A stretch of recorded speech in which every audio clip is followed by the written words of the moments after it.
William Scott came home without calling. Nobody knew he was back. The huge house was quiet.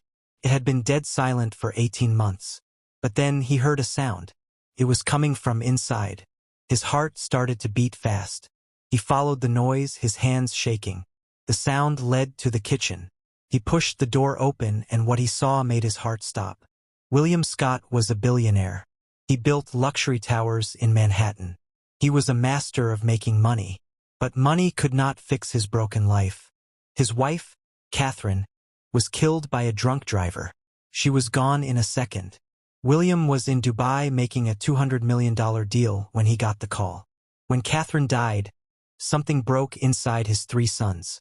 Leo, Sam, and Toby were identical triplets. 4 years old. They had messy blonde hair and green eyes. After the funeral, they stopped talking.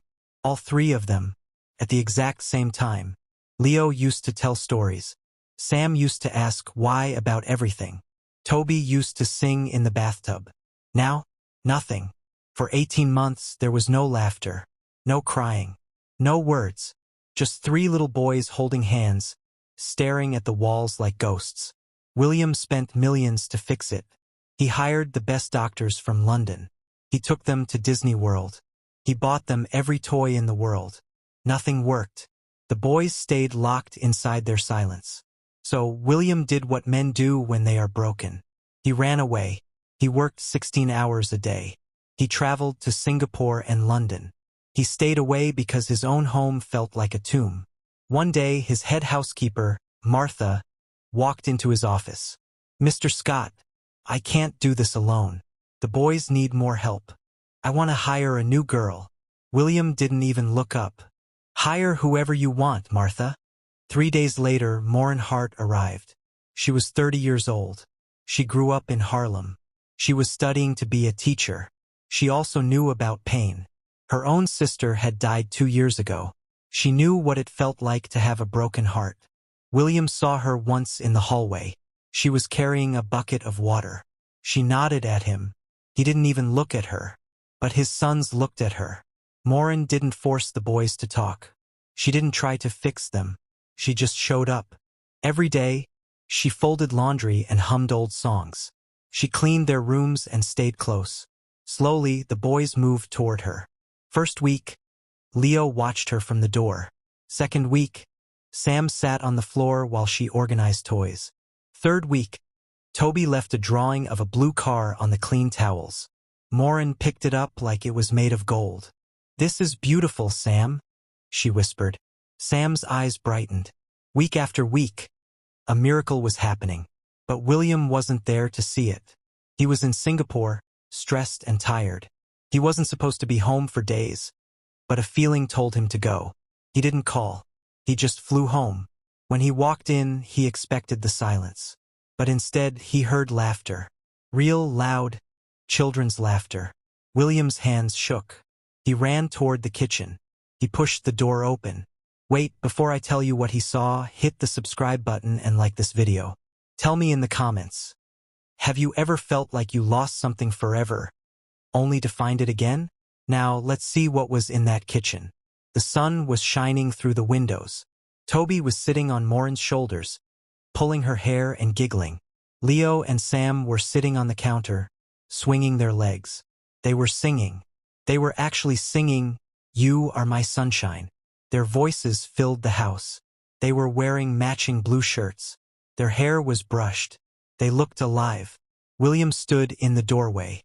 His briefcase fell to the floor. For a moment, he felt amazing. He felt like God had finally remembered him. But then the feeling changed, turned into heat, turned into rage. He was jealous. This stranger had done what he couldn't. She was the one they loved. She was the one who healed them while he was away making money. He felt like he didn't matter in his own home. "What is going on here?"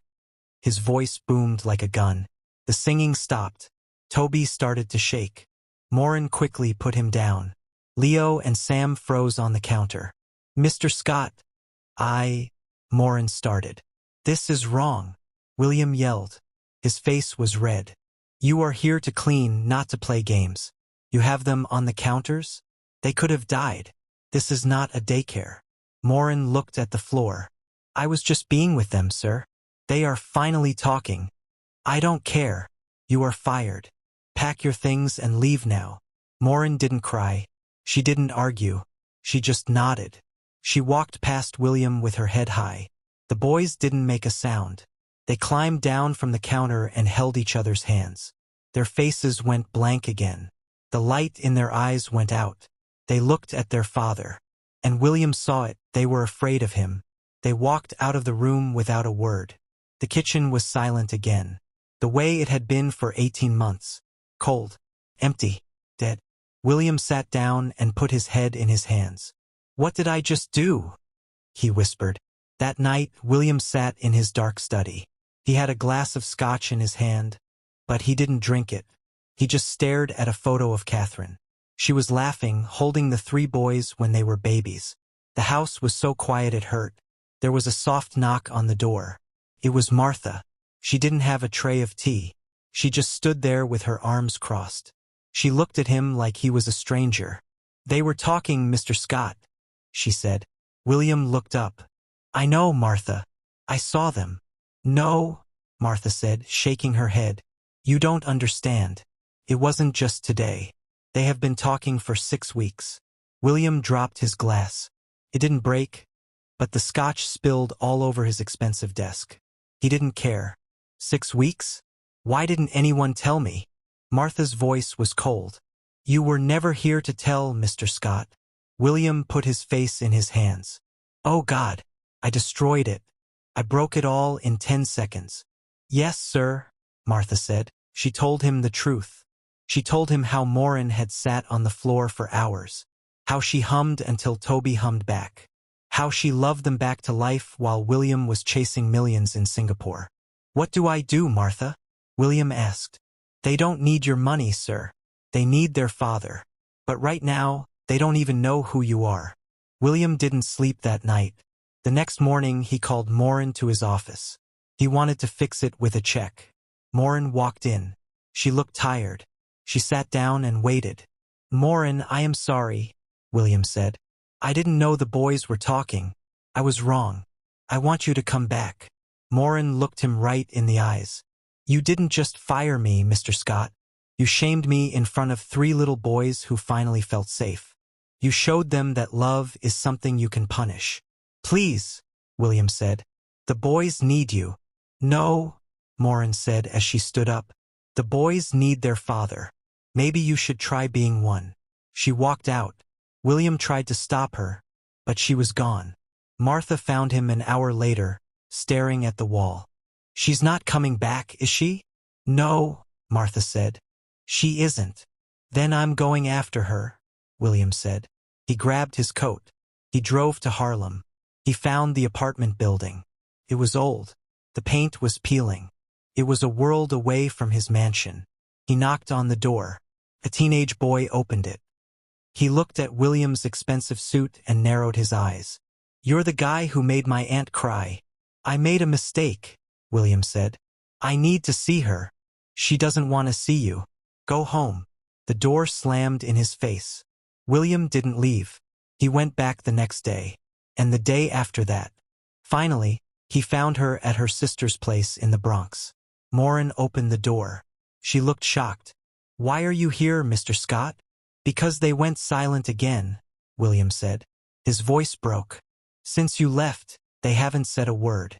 I destroyed the only good thing they had. Morin's face softened, but she didn't move. That isn't my job anymore. William reached into his pocket. He pulled out a small box. The boys made this. Martha found it under Leo's pillow. Morin opened the box. Inside were 3 drawings. A blue car, a yellow sun, a heart with 4 stick figures, and a note written in messy crayon. Please come back. We love you. Morin started to cry. She leaned against the doorframe. I'm not here as your boss, William whispered. I'm here as a father who failed his kids. I don't know how to reach them. I'm begging you. Help me. Morin wiped her eyes. If I come back, things change. No more 80-hour weeks. No more flying to Singapore while your sons grow up alone. You have to show up for breakfast. You have to be there for the hard days. William nodded. I'll change everything. I promise. Don't promise me, Morin said. Promise them. 2 days later, Morin walked back into the mansion. The boys were sitting on the floor of the playroom, staring at nothing. When they saw her, their faces exploded with joy. Miss Morin! They screamed. They ran to her and tackled her with hugs. They were crying and laughing all at once. William watched from the doorway. He stayed back. He let them have their moment. Then Sam looked at William. He walked over and took his father's hand. Did you bring her back, Daddy? William knelt down. I did, Sam. And I'm staying too. I'm not going away anymore. For the next 6 months, William kept his word. He worked from home. He learned the boys' favorite stories. He learned how Sam liked his sandwiches cut. He learned how to listen. One evening, they were all in the garden planting sunflowers. Mommy loved these, Leo said. She did, William said, smiling. Auntie Morin says sunflowers always look for the light, Toby said. William looked at Morin. She was covered in dirt, laughing with the boys. He realized his wife was right. True wealth wasn't the buildings he built. It was the love in this garden. He pulled his sons close and looked at the sky. He wasn't a billionaire anymore. He was just a father.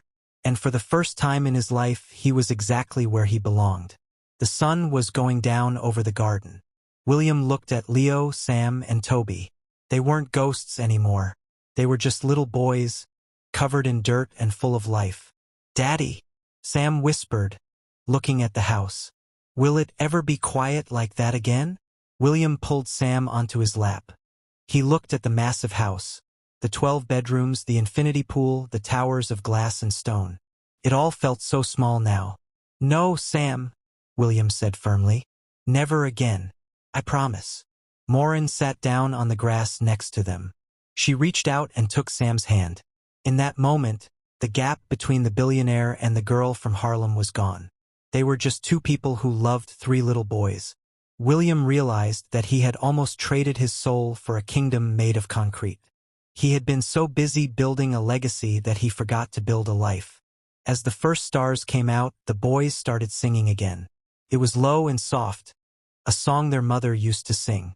William didn't close his eyes. He didn't think about his meetings in London or his deals in New York. He just listened.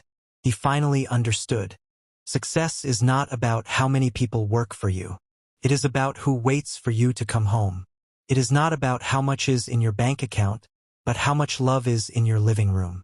William Scott had gained the whole world, but he almost lost his sons. The Bible asks a question. For what will it profit a man if he gains the whole world and loses his soul? William finally had the answer. His soul wasn't in his towers. It was right here, in the dirt, planting sunflowers with his boys. Love stays, even when it's dark, even when it's quiet. Love stays,